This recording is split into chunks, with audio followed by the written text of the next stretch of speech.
Welcome to the Blind Apex Podcast, where amateur club racers tune in to get faster.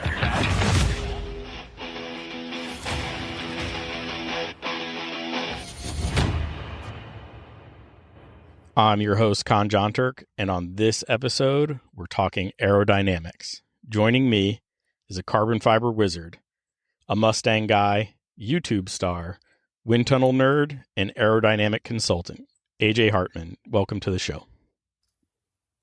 Thanks for having me. I appreciate it. Uh-oh. Something already occurred.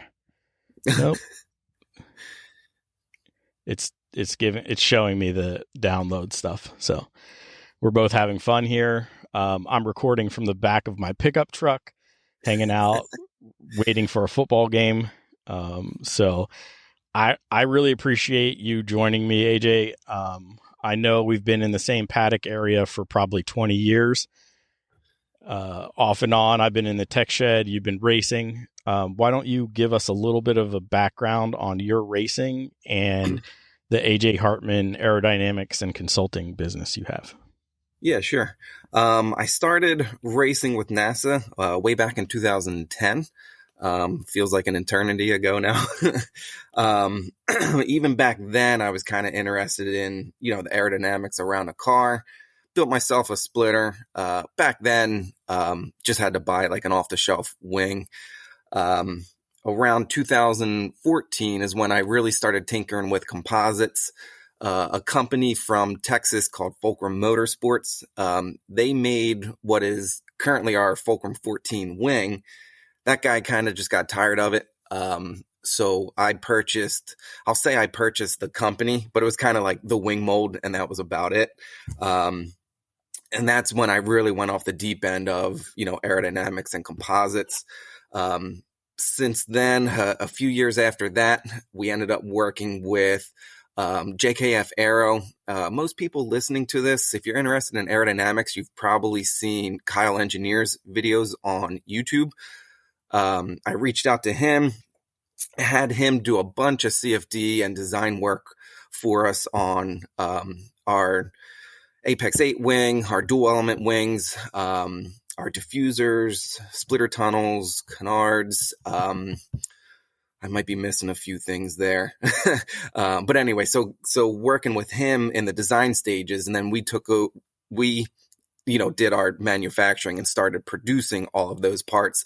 That was in the 2018 time range, I think. 2017, because I think Kyle went to Mercedes in 18, 19, and 20.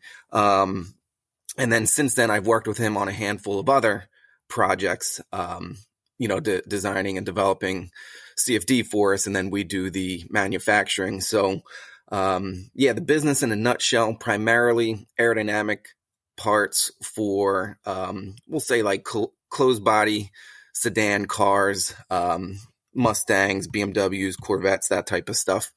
And then during all of that, 2018 is when I took my first trip to the A2 wind tunnel in Mooresville, North Carolina. I've been there probably about a dozen times now, and certain times we've actually doubled, tripled, quadrupled up on cars. So we probably have 15, 16 cars, probably a couple hundred wind tunnel runs. Real quick, can you still hear me? Because I just got a network struggling thing across my screen. Yeah, you're good. Okay, sorry. No. So the wind tunnel, been there a bunch of times. Pretty much every single time with Al Watson from Race Louvers. He's doing a bunch of awesome stuff with with hood louvers and fender louvers on cars. And in 2022, that's when him and I kind of joined forces, and we're 50-50 partners in a company called Track Aero Consulting, where people will come to us and say, hey, here's my car, here's the class we want to race in.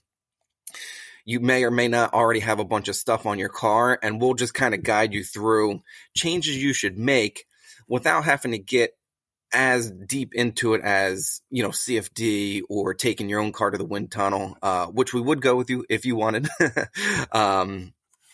So that way, you're not way off in left field on your aero setup of your car. So yeah, I mean, pretty much 90% of what I do is based around aerodynamics and composites, and that kind of brings us to where we're at now. Yeah. So your SN95, it's still a SN95, yes. Right? Yeah. That thing is gnarly. Technically, yeah. I don't think there's actually a Ford panel left on that car. Quarter panels are. The rear quarters, right? Yeah. Yeah. So everything else is pretty much a composite piece. It's gnarly looking. And now you've started messing around with the GT350. That's correct. The newer body style, right? Yeah, that's the S550 chassis. Okay. Yeah. So, you're a big Mustang guy. I've perused your parts, and you do BMW and Mustang stuff basically. I can't twist you and twist your arm into Honda stuff, which is fine. But a bunch of us Honda heads, we've definitely checked out your videos. So online, YouTube, I think it's at AJ Hartman Aerodynamics, I think is the name of your YouTube. YouTube is just AJ Hartman Aero, just like the company. Yep. Okay. Yep. So, I drive a production car. Most of us drive production cars. We're not in the MPO1 world. We're not in a formula car kind of thing. And unfortunately, there aren't a lot, at least for my car, there's not a lot of bolt-on parts. And so I went down a rabbit hole. I know Ryan Bradfield, he has a newer TSX that he's built for Honda Challenge H1. There's not much left out there for him. He and I have been collaborating. While we were collaborating, we're like, hey, have you checked out AJ's stuff? And I'm like, yeah, have you? And we traded videos and sent videos that he hadn't found yet. So you've been really helpful. Just because you make Mustang and BMW parts doesn't mean you can't be helpful for other folks. So right. Yep. Especially in the consulting part, and the free stuff that you've put out so far on YouTube has been excellent for me anyway. Yep. But in the world of production cars, we all have challenges, right? Yes. Everybody has to fit into a rule book. Some rule books, like the NASA Spec 3, those poor E36 guys, they get the M3 facelift if they want, but they don't really get anything else. They have aero, right? Every production car comes with some sort of factory aero factor to it, right? But they don't get extra aero. So right. As we talk, I want to talk both about the production side and the bolt-on side. Because I think that's a really big issue. I don't know how to approach this exactly, but there's OEM design issues, right? So a lot of us, and they sort of go hand in hand with the rules. So, and I'm focusing on the front of the car because that's the problem on my car, where we have these things. The rules say you have to look at the shape of your splitter cannot protrude from the front bumper when looked at from above, or something like that. Right. But we have these big pudgy bumpers, and then we leave these little 1.5 inch splitters on there because that's all we have. Right. So there's a lot of design issues. I personally had mounting issues. I think all of us have these types of issues, right? We're trying to balance theoretically, because we don't go to wind tunnels like you do. We don't have CFD models like you do, generally speaking, to balance our drag and downforce, and so we rely on information that you provide on possibly different chassis to get some sort of idea of what's going on. What kind of challenges do you see production cars providing in the aerodynamic world? Kind of like you already alluded to, just about every car is going to be different to some degree. You mentioned kind of talking about the manufacturing aspect, where We do quite a lot of splitters for people, but it's just like the splitter blade, the flat part. You can add splitter tunnels to it. We have 3 different size modular splitter tunnels, but depending on your bumper, I'm a Mustang guy, so I'll reference Mustangs here. If you have a 15 to 17, that's a different shaped bumper than the 18 to the 23s. So you need a different mounting solution, or the air dam that goes from the bumper down to the splitter blade needs to be different.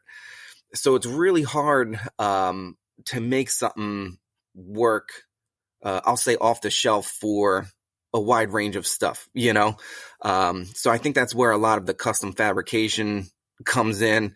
A lot of people might just do like the garden edge stripping and make like a little air dam to fill that gap. And, it's a race car. It works well enough. They're happy with it, but that leaves a lot of, I guess, variables, or people's abilities to fabricate stuff can vary wildly, so kind of having one solution for everything just isn't really possible. And like you mentioned, that H1 car, there isn't really much off the shelf stuff for it, probably because the amount of like time and R&D that goes into developing a new part can't really be recouped. And from a business perspective, that's kind of a losing strategy. So that's kind of that line, I and other companies need to walk is, what will work well enough? What can we sell enough of that still provides good performance, but doesn't take too many compromises into account? So yeah, that's kind of one of the tricky bits with aerodynamics for sure, is just every car is going to be a little bit different, and how do you account for all of that? Right. And it's Mustangs, BMWs, Hondas, Miatas. Right. And then every time they do a facelift, like you said, your Mustang, the facelift changed, you had to change, the air dam molds and things like that. And even the blade shape probably changed a little bit. It becomes tricky, and it's hard for companies like yours to justify, hey, I need to make, there will be profit if I make this part. So we get stuck a lot of the time with doing it ourselves. Correct. Yeah. Most of us are doing it ourselves to a certain degree. Now, you and I talked at VIR earlier this year, and we talked specifically about the back end of the car. Mm-hmm. And I think that's the place where we don't really have to do it ourselves, right? So, yeah, if you want to jump in on that, that's fine.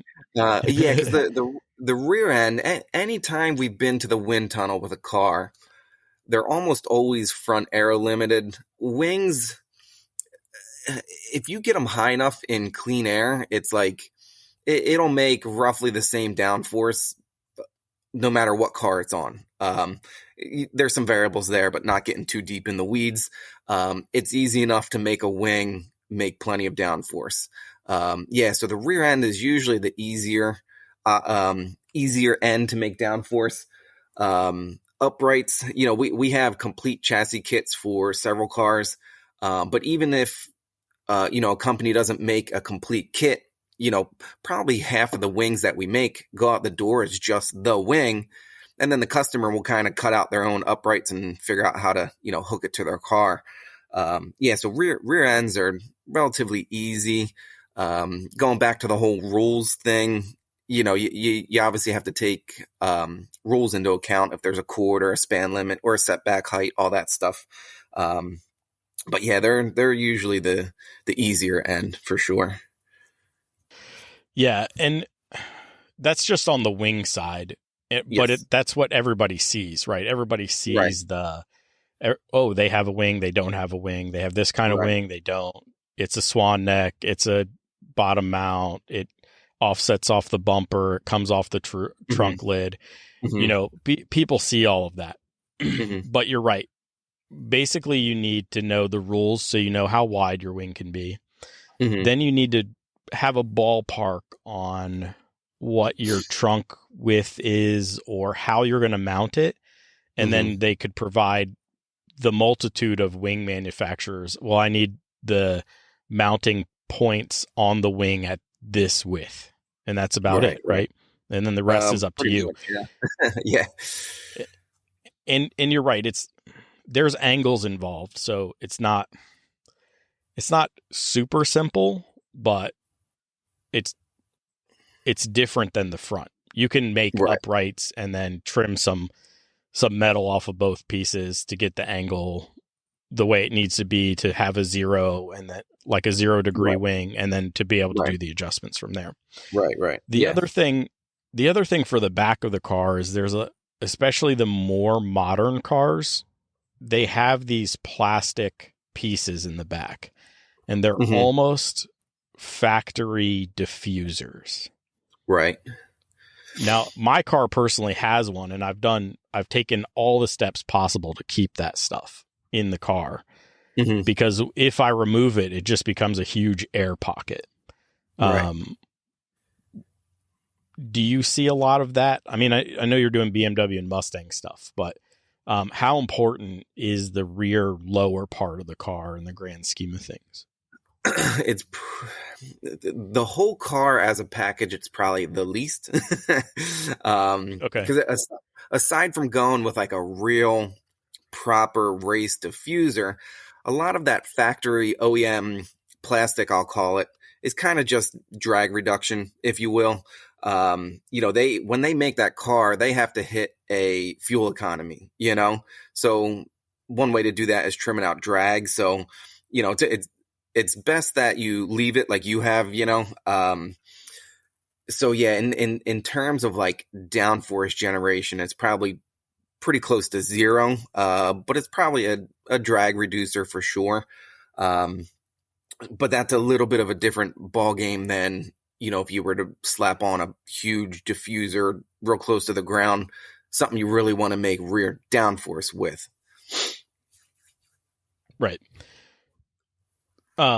Another section of the car, let's talk about the middle of the car. Now, not many of us get to run flat panel bottoms or any of that stuff, but there's lots of pieces in the middle of our cars. Your exhaust hangs low. Some people have mud flaps front and rear. My car actually has a little piece of plastic in front of my wheels, my rear wheels. And I'm assuming it's to help deflect air from being on the wheel. I'm not sure. It actually looks like it would actually produce lift, but what should we in a production car be looking at in the middle of our cars? If rules allow it, like you mentioned, a lot of rules just say like nothing in between the axle center lines or something like that. But definitely, if you can smooth it out, there's a little bit of an advantage there. It's a little bit tricky because you definitely want some rake to it. When I say rake, you kind of want the front a little bit lower than the rear. But how much can you physically do that with all the other stuff under the car? Heat management with flat floors is probably the biggest issue. Like you said, you got your exhaust, your transmission, all that stuff under there. That heat needs to get some amount of ambient air across it, and it needs to exit somewhere, Right. Like my own car, I don't even have a flat floor on my own race car. I call it like a 3/4 floor. I left like probably about 1.5 foot gap down the center of the floor just to let some air in and out. Funny enough, I run my exhaust down the quarter panels on the side of the car. So I could maybe do it. But even, it's a project I don't even really feel like getting into, if I'm being honest. There's a gain there, but I don't think it's substantial. And that's probably one of the areas it's a little bit easier to get wrong than right. That's a tricky area. Those little deflectors that you just mentioned hanging in front of your rear tire, you said you think it looks like it would produce lift, which you're probably right. There's probably a little bit of a high pressure zone built up in front of it. but the way it probably shapes the air around the tire and the wheel well, it's probably a net gain of reducing lift a little bit, if that makes sense. Yeah. I mean, that's why I left it. I figured if it's there and it's there to move air around the wheel and tire, then I'll leave it where it is, because I'm sure I'm getting more downforce in other places. Right.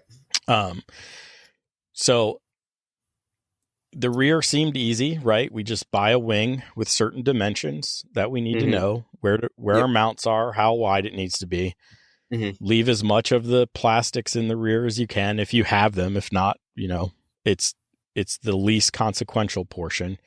And then the heat management on the middle of the car, people don't take into account. And I'm glad that you said that, because if you look on production cars, now I know when people are flat bottoming, they move a lot of stuff, but if you're trapping your exhaust underneath that flat bottom and all your brake and fuel lines are in there, it's not helping them at all. No. Yeah. Funny story real quick. The first flat bottom I did, this was a customer back in, this may have been 2013, 10 years ago. He wanted a flat bottom. I said, okay. And we just literally flat bottom the car. If I remember right, I think we used some of that exhaust wrap. But his first time out was at Lime Rock. Did a handful of laps. It got so hot under there. Anything rubber just melted. The car was smoking like crazy. Oh, wow. We got lucky. It wasn't worse. So then we ended up cutting a bunch of holes and putting some louvers and ducts and stuff in there to make it manageable. But yeah, that was 10 years ago. That was a wake up call on flat floors. Oh, wow. Yeah, I'm sure you could if you knew what needed to be cooled and it was in a certain line, you could knack a duct from the flat bottom, maybe. I don't know. That's the tricky part, because there's probably a high pressure between your floor. So say you flat floor the car, in between the flat floor and I guess the floor pan of the car would be, let's say, your exhaust and all that stuff. That there's a good chance that's a higher pressure than the flat floor facing the ground. So if you put a NACA duct in it, there's a chance you'll probably get little flow, potentially even reverse flow out of it, so it's a little bit tricky dealing with pressures to get airflow in a situation like that, Right. Yeah. So it's tricky. That flat bottom setup is very tricky. I'm sure when you start looking at really doing a flat bottom, you're going to have to look at doing wind tunnel work. Probably, yeah. And moving a bunch of stuff. And yeah, like I said, heat management, you definitely want coolers on your transmission and diffuser if it's under there and all that. Yeah. Yeah. So let's get to the meat and potatoes of what most of us have to deal with and what the struggle is, even that you pointed out, the front of the car. Okay. So how hard should splitter mounts be? How rigid? Good question. Strong enough that it doesn't rip itself off. I have know guys who've bent frame rails. If they go off track. Yeah. I've seen that where they go off track and rip the splitter off, and frame rails bend. So that's obviously too strong. Right. So there's a balance in this game. So one, you need to figure out. Some people have it easy, right? Their car can roll up on the trailer with the splitter attached. They can they have it designed. This is stuff that some people don't think about, right? They're designing their splitter, and then they go, well, how the heck am I supposed to strap this thing down in my trailer? Right.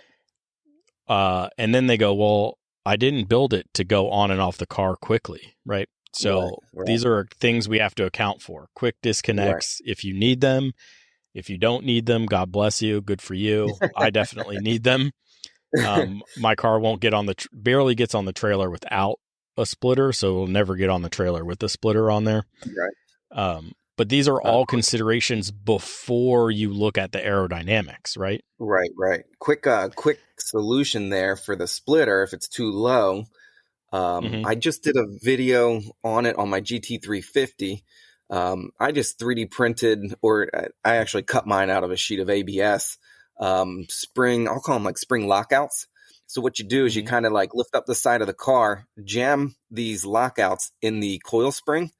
So the car will end up being 2-3 inches higher than normal ride height, and it makes it a lot easier getting on off the trailer. So that's a solution potentially for some people if you want to go down that path.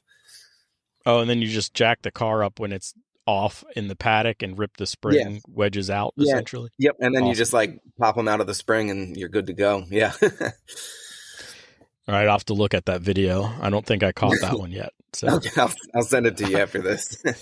Yeah, I'm definitely going to need it because my car barely gets on without them. So I'll have to look into that for sure. I got a lot of people were like, "Oh, you're going to do an aero one?" I have a lot of questions, and I'm like, "Okay, go for it." But they all basically are sort of similar. Okay. So, let's talk about the height of the blade off the ground and what zone does it need to be in. I know every car is a little different, right? So they have rake. This is where your rake starts, right? So potentially, yeah. Yep. Yeah. You talked about rake in the car, and then there's angle on the splitter blade. So let's talk about angle of the splitter blade and height off the ground for the splitter blade, and what seems to be optimal. Generally 3 to 3.5 inches static. So your car just sitting there. If you're above 3.5, like you're losing a ton of downforce. Now granted, some people, if you're just doing like track days and you don't want to rip your splitter off and you're not, that's a higher priority to you. Yeah, put it wherever you want. But in terms of downforce generation, closer to the ground, the better, up to about I'd say like the 1.5 inch range. Now, obviously, when you hit the brakes and the car, the front of the car, weight transfers, gets closer to the ground, you can't be scraping your splitter to death either. So like anything in race cars, there's always a balance, how can you kind of keep that splitter in that zone? But we have CFD and wind tunnel data where if the splitter is at, we'll say like 3 inches, if you go up to 4 inches, you're losing like half of the downforce on the front of the car. You go down to 2 inches, you pick up a ton of downforce. And let me preface all this by saying, like, the splitter, assuming that the rake of the splitter is correct. What I mean by that is like the leading edge of the splitter should be a little bit lower than the trailing edge of the splitter. A lot of people, I see this floating around all the time online, where people look at like a GTD car where they say the splitter points up, and it's like are you familiar with kind of what I'm referencing here? Yeah. Oh, yeah. And it's like, it's not that the splitter points up. It's like the leading edge has a radius, kind of like the leading edge of a wing. If you looked at the first, let's say 1 inch of a wing, it would effectively be pointing up, but the whole thing is not pointing up. I hope that kind of comes across. So yeah, as long as you have that splitter rake down and you're around that 3 inch range, it's like, that's a very good baseline to get you started. Okay. Yeah. Everybody wanted to know what seemed to be the optimal. Now, I want to go back to that leading edge question, because I've read a lot of different things. So I know folks who radius, all right, most of us are building plywood splitters, right? We're not all, we don't have composite money all the time. We don't have the ability to make composite. And then I believe making a composite splitter I would leave that up to the pros anyway, like you, because there's a lot of Mhm. things that get taken into account, especially in the process. Mm-hmm. But part of that is the front leading edge. Now, you talked about that GTD car being designed like the front edge was part of a wing. Mm-hmm. I've read and seen a lot of people, and they take two counts. One group will radius the top and bottom edge of their plywood Mhm. splitter, and one group will only radius the bottom edge. Right. Put me So in the group of where do you radius in the bottom edge. Okay. Yeah. Yeah. Well, 'Cause let's I say, might have yeah. read or watched your video on radiusing the bottom edge. So, Okay. Yeah. Yeah. Yeah. That if it's that just kind of helps squeeze more air under the splitter, and if you have that rake, like I mentioned earlier, right, you're not building up a high pressure. You're actually accelerating the air, making a lower dynamic pressure under the splitter. So yeah, radius just the lower. right, and we don't have that wind tunnel data where we can Mhm. shape the front lip to be like a wing, right? Right. So we need to do the simple pieces that work with physics, right? Mhm. That's sort of my take on it. Yes, the Mhm. GTD car has it. It looks like it's pointed up. It looks like it's radius top and bottom, but that car was Mhm. designed very, very differently than we're able to do in our garages. Right. So, Right. Exactly. Yep. yeah. So I have another question, Mhm. and there's a lot of data out there. I know, like Johnny at 9 Lives and some other folks have produced some of this data. Mostly it's around a Miata, but the air dam height to lip ratios, Mhm. or when does the lip get too long that it comes with diminishing returns? Can we talk about that a little bit? Um, yeah, that one's always a little bit tricky. Because like the top of the splitter is kind of like the least important. Um, because people say you get high pressure on top, and you do, but low pressure underneath of a splitter can happen at a multitude of high pressure on top. I hope that kind of makes sense. So the air dam on top, it's you can kind of, I would almost just put it where it's like the easiest to mount your splitter, or fill that Right. gap however you want to do it. As far as length, usually most classes have a rule that's like reasonable, um, so making it longer, yeah, you do start to get diminishing returns, but looking at the whole package, my race car, that one's it's 11 or 11 and a half, because ST 2 allows 12 inches, which is huge. Mounting it can then become an issue with that much, stick out. You definitely need like some rods and stuff. But if you take surface area into account, low pressure across a larger surface area obviously gives you a lot more downforce. So that's kind of a tricky question. It's like I would look at the whole package. Going back to rules, I've seen rules where it's like they're allowed some huge splitter, but only a little tiny wing, or the reverse of that. It's like they're allowed like a little 1 or 2 inch splitter, but there's like no wing rule. You wouldn't want to then put like a huge dual element wing on it if you're only allowed a little tiny splitter. So yeah, you definitely get diminishing returns. The air dam on top, I wouldn't get too hung up on exactly where that lands. Okay. So, but what you're saying is for the splitter blade itself, Right. it's the entire length of the blade that does the work, not just the lip that sticks out. Everybody's like, "Oh, I want a big fat splitter lip." Right. Right. They're Yeah. looking for that extra 1 or 2 inches, where Right. that if your blade is already 24 inches going to 26, there will be some gains in that 2 inches of making that all that surface area, but it won't be the same as making it a 34-inch blade over a 24-inch blade. Yeah, right. That surface area is what the low pressure acts on, and then makes the downforce. The other thing is it'll push your center of pressure a little farther forward, which, depending on what car you have, E36s, E46s kind of suffer from this. If you look at the front axle center line to the front of the bumper, it's a very short overhang, right? So if your center of pressure isn't that far forward, but you have a wing sticking way off the back, you'll end up with like an aero imbalance there, because the center of pressures, the leverage ratio of the downforce to the axles ends up getting a little bit funky as well, So something like that, you would probably want to push your splitter out as far as you can. So yeah, that's a consideration as well.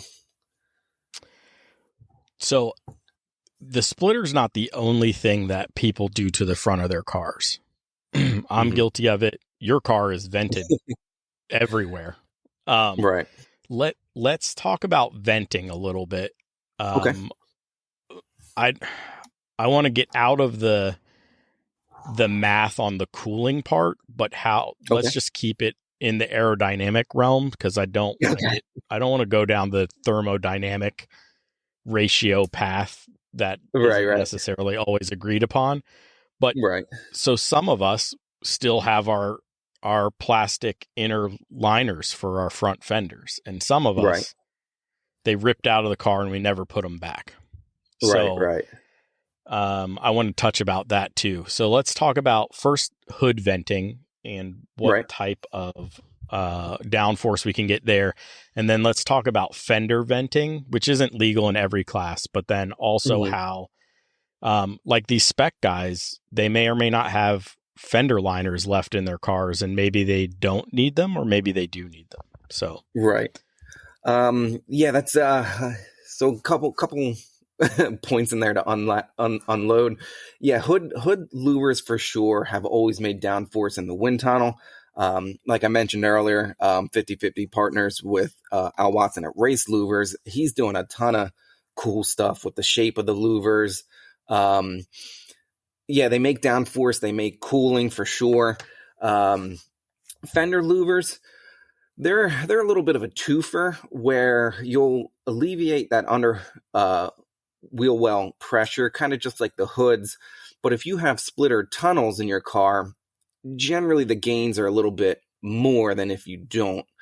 But all that kind of, like you mentioned, it's like the front end, multiple components, and how they're set up go to the total front downforce.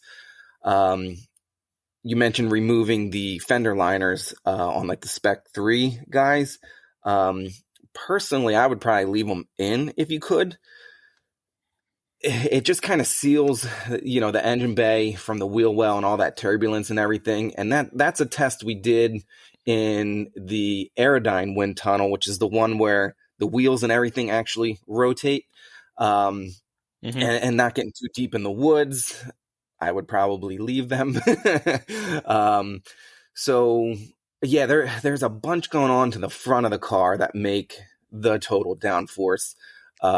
Quick story again, mentioned in the Spec 3 guys. We were in the wind tunnel with an E36. I did a video on this if anybody wants to hop on my YouTube later. The hood, the very first run we did, the hood latch, the hood pins allowed the hood to kind of like move up and down, quarter inch, 3/8 of an inch or so. And we were sitting there watching the video, and all of a sudden you see the hood just kind of pop up that 3/8 of an inch or so. So like, okay, we'll fix that for the next run. The car ended up losing like 40 pounds of downforce at 100 miles an hour just from the hood lifting up that little bit, So the front end, little tiny odds and ends like that can equal a large result, So yeah, there's the front end, definitely a lot more is going on for sure. Canards, I make canards for a ton of different cars. I love them. They obviously make front downforce. Believe it or not, they actually help cooling a little bit. Like when we're in the wind tunnel with pressure probes front and rear, they will help cooling. If you're having a cooling issue and you already did, you covered all the bases, you got hood louvers, you make sure your radiator isn't blocked, it's ducted, all that stuff. Removing your fender liners, you actually allow air out the engine bay a little bit easier. So you actually get a little bit of cooling, but you will lose like downforce and pick up some drag and stuff. So, there's always that balance between all the options of what you are allowed to do, what you can do, what's available to you, stuff like that. So yeah, front end's definitely trickier. Yeah. And that's where we race at VIR. So right, when you can clean up the front end at VIR, you will see a difference. Mm-hmm. I think so anyway. Yeah. I race against a guy with a Hunter's got a rocket ship of an Accord wagon, and the front end is all jacked up, and I'm afraid he's going to fix it one day because he's impossible to catch as is. And if he cleans up that front end, it's going to be even worse. Right. So, right. Yeah. It's there. It's definitely there. My poor car, the front end's been beat up on it already. I've only had it for 2 years. Mm-hmm. And, I dropped it off the trailer in the wet. I bump drafted somebody with a metal tow hook in the back. That's a faux pas. Mm-hmm. Don't ever put metal tow hooks in the back of your car. I punched like 8 holes in my bumper from it. So I've done a lot of work to the front end, and I've always tried to make sure that it's straight, sealed, clean, and ready to go because it makes a huge difference. Yeah. And you definitely there are so many factors. Yeah. Fender liners, no fender liners. Mm-hmm. Where did you put your hood louver? Mm-hmm. Fortunately for me, they don't make much for my car, but for whatever reason, a bunch of folks nerded out and did the pressure tests on the hood, with the pressure probe driving down the street on 6-inch by 6-inch squares, and then mapped it all out. And there's 4 or 5 guys who've done it. Oh, and interesting. They all came up with the same results. So yeah. Yep. It's pretty solid now. That's where we all put our vents. So at least I know that part. But right. The front end is very tricky because you're right. There's a lot that comes into play, and we're not really going to get into the thermodynamics part, but that's part of it, Yeah. So that becomes a real big issue. Let's see. I'm looking around at my notes. Do you see any benefits to smoothing front bumpers? So some of us have like faux fog light holes. Right. Do those, I could put a piece of sheet metal over it, right, and just make it flat. So there isn't that little 1.5-inch recessed cubby. Is that worth doing to a production bumper? Is that cubby open or closed? It'll be closed. Like the fog light. How am I trying? Doesn't exist, and it's solid. You so it's not cut letting out air. A piece to put. Yeah. So if that, let's say it's like a scoop, but the back of that scoop is blanked off, so it's not letting air into the engine bay or the wheel well or something, versus just smoothing it to I'll say the leading edge of the bumper. It's probably almost immeasurable because you have high pressure on the front of your bumper there, and you'll just get like a little high pressure pocket in that. We'll call it the faux fog light. Okay. Cubby. Right. So yeah, that would be such a low hanging fruit thing that if you want to smooth it because you think it looks cool, as long as there's not any like real sharp edges or anything, it's like that. Yeah, that's such a minor thing. Okay. I've been staring at the front end of my car after I made my splitter. I don't have much of a lip, but I have plenty of blade, surface area. And I'm like, where can I clean this up some more? Gotcha. Some of it is, I'm going to duct my radiator, mostly to just help concentrate air, and not let it go. Front? The front or the back? Front. Yeah. Yep. Yeah. Just to help concentrate the air towards the radiator, but also there's a lot of dead space behind my bumper in general. Yeah. So I'm just trying to work that out this year. And I was staring at, the faux fog light pockets, and I was like, I could sheet metal over this or whatever and smooth that out. But if the juice isn't worth the squeeze, why do it? Yeah. So it's easy enough. Like you mentioned, just put a little piece of sheet metal or sheet aluminum or something. Right. If you can then cut out all that plastic behind it and trim a couple ounces, hey, it's a small win, but yeah, as far as aerodynamically speaking, as long as that fog light, like we mentioned, is closed, and not letting air just willy-nilly into the engine bay with the wheel well, yeah, it's almost no change there. Okay. So we did talk about it a little bit, but the balance of your car, we talked about, where you got a little splitter, big wing, or little wing, big splitter. Some of that has to do with people are like, I'm just going to put this stuff on my car because I own it. It looks cool, whatever, without working the mechanical grip first. What's your position on when to bring aerodynamics into the game? I'm probably the worst person to ask that question. No, it's fine. Because, yeah, my GT350, again, prime example. Since we do aerodynamics, we have a splitter kit, wing kit, canards. I threw all that on the car when it was on Ford racing springs, which are a little stiffer than stock, but not much. And the splitter just scraped itself down to almost nothing. But hey, I did a video on this one around VIR, picked up almost 4 seconds. Aero grip, it'll change how the car feels, just giving you a lot more confidence for sure. Yeah, I probably could have went faster non-aeroed, so that delta wouldn't be as large, but we've worked with tons of people now that have done complete aero kits, and I'm talking multiple second lap time drops, Granted, you don't end up in my situation where you just scrape the splitter down to nothing. So yeah, in practice, you probably should have your suspension kind of figured out.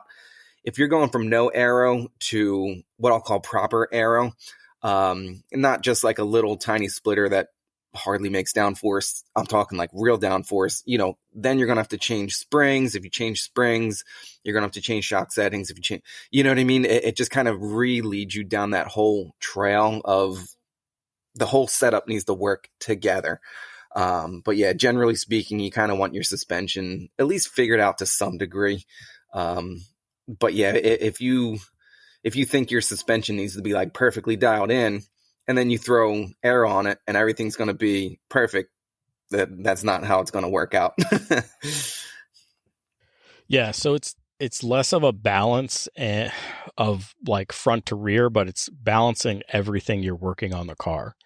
Right. I think that's the true balance, right? So you need more mechanical grip, you need more aero grip, you need to work out how to do it, where to do it, which side of the car to do it, that kind of thing.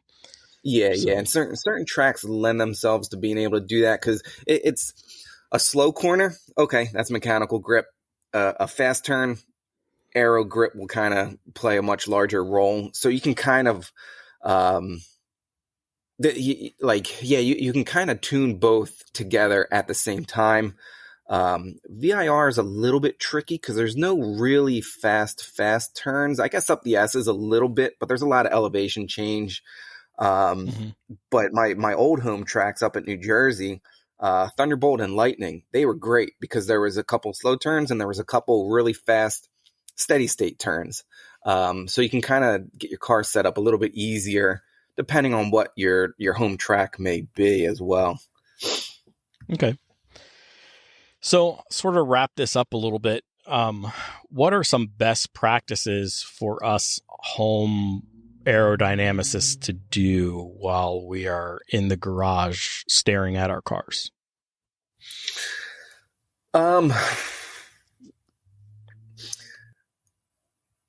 That's a tricky one, I guess, because again, it kind of comes down to best practices based on your car, what rules you have to build to. That's actually a really good question. One, make sure your splitter doesn't point up in the front. That's a huge one. Two, if you can like tidy up any gaps around the front end, don't let your hood pop up or anything. Yeah, I'm gonna go home and check my hood tonight. Yeah, you and everybody else listening to this. If you're going down the road of aero, whatever company you decide to go with, me, whoever else, doesn't matter. Reach out to them and say, hey, this is kind of what I'm allowed to do. What data do you have on your parts? We have a lot more data than we post. We can't give away everything we have. Absolutely, you can't give it away. But whatever company you work with should be willing to work with you on, making sure you're at least like in the ballpark on setting up your stuff. Yeah, I mean, those, if you follow those, I think you should be at least not way out in left field on your aero setup. Awesome. So where can people find you? Online, Instagram, YouTube, all that stuff. What's your website? Website is ajhartmanaero.com. That's AERO, like Aerodynamics. Same thing for Instagram, YouTube. I do probably more YouTube than anything. Tons of old videos. Wind tunnel videos are all in a playlist if you're interested in that type of stuff. Yeah, so pretty much AJ Hartman Aero, and I'll pop up. It's a rabbit hole, guys, and you should go down it because I definitely did, and I learned a lot. So, thank you for sharing on the podcast. Thank you for all the sharing that you've done on YouTube because it's been... Yeah. Thanks for having me, and glad my videos helped out. Yeah, absolutely. They really did. They were helpful for me and Ryan. If you can help both of us, I'm sure other people have been helped too. So, from all of us grassroots guys, we really appreciate it. Yeah, you're welcome. Until next time, keep working on yourself, keep working on the car, and let's get faster.